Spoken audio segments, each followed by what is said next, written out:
So whether you regard that the Beatles are the greatest band in the world is a contentious statement or not probably depends, at least in part, on when you were born. Um, I was born in the very early '80s, and I wouldn't expect people who are younger than me to accept that statement at face value. I would expect people to question me. But people older than me, I sort of would have expected people to accept it at some level.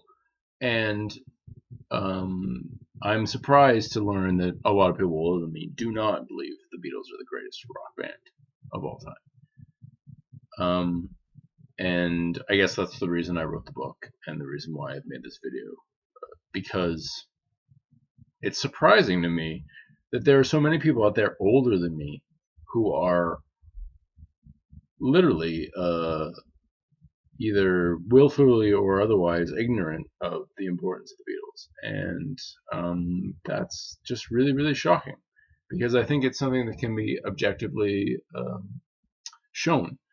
And so that is the object of the book I wrote. And I hope that you will actually think about this instead of just getting mad and thinking this is an absurd statement, because I believe it is provable. I believe it's true. And furthermore, I believe it has nothing to do with playing favorites. The Beatles haven't been my favorite band for a very long time. Yes, they were at one point my favorite band, but they're not anymore. They haven't been for a really long time. I don't know that I have a favorite band, but it's certainly not the Beatles. And whether or not the Beatles were my favorite band or are my favorite band has nothing to do with how important they are to music history. And whether or not you like them has nothing to do with music history and their importance in music history.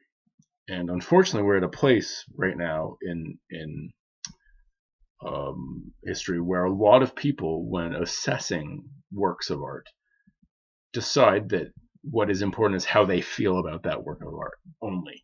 That is the one and only criterion for judging this work of art. And that's bullshit. It's utter nonsense. Because at the end of the day, how you feel about something is a chemical reaction that you often have very little control over.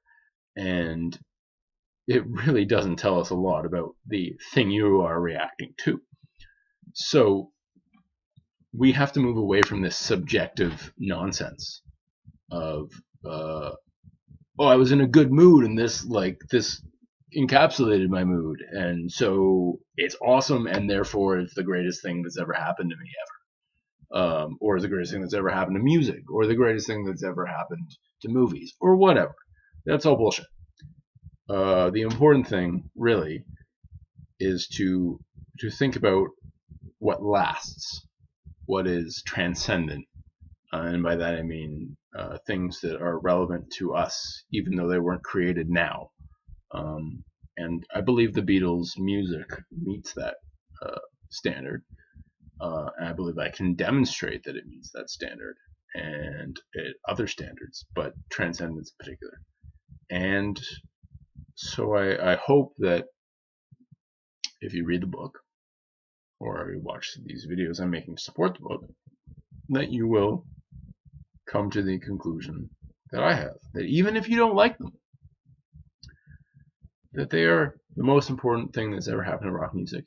And it is not possible for rock music to ever go back to a point around the time the Beatles came into existence, to explode again, to have that same transformation a second time. And because that is impossible, there will never be another Beatles. And so that's what I hope to establish, and I believe I have in the book, but we will find out, won't we? Hope you enjoy it.